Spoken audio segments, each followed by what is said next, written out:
guys, for today's video, mamundok tamo po guys. Ngayon magparelax tamo pong bagya. Ahakit po itang balay ita guys. Sabi na po balay niya po kanong Mark Lapid itang po ita niya Garcia. So, ita mo po minsan na lumawot pa kay sibilisasyon na natin. Maganda mong place itang makapag-relax tamo, malawot kayong pollution, malawot ka rin marites. Joke. Na kung makalanghap tamo sariwang hangin na natin paminsan-minsan. Itang nakwanta pa itang narumang problema. Yan pala yan. Pababata na po. Silipan tayo po itang sa limong farm Kenny. Diyos. Joke mo po ito. Atin tamo pong lawen. Pwedeng pitam nan gulay-gulay Kenny. Yapin po ini po. Asan din na yung view niya. Agyan pong mapali Kenny soy. Presko yung hangin, marimla. Atin na pong solar Kenny, so ing ganun po by solar ya po.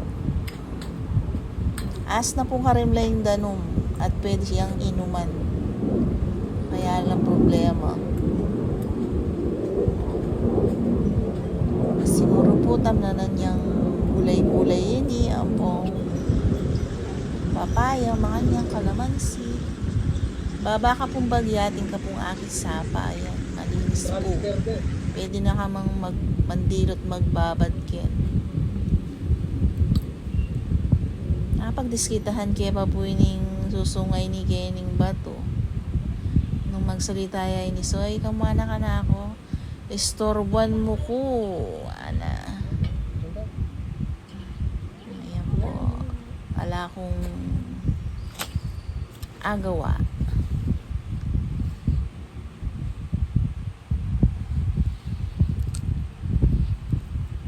Minsan soy mas manyaman itang kayang metong atahimik ka lugar. Tabang magpainawa ka mo makanta. Nabawas-bawas itang stress natin. Gustong lalo na yung nakakit mo makapadurot. Green nature.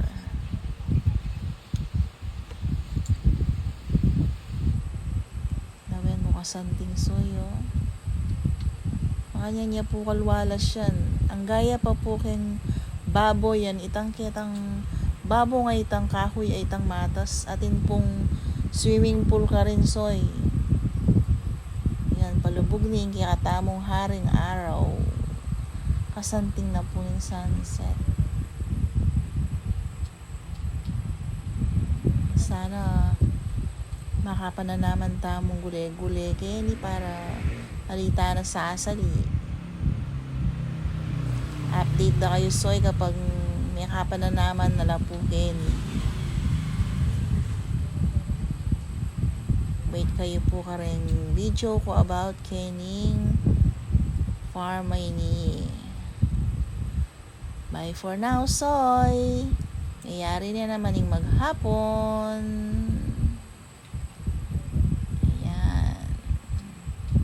Nature. I love nature.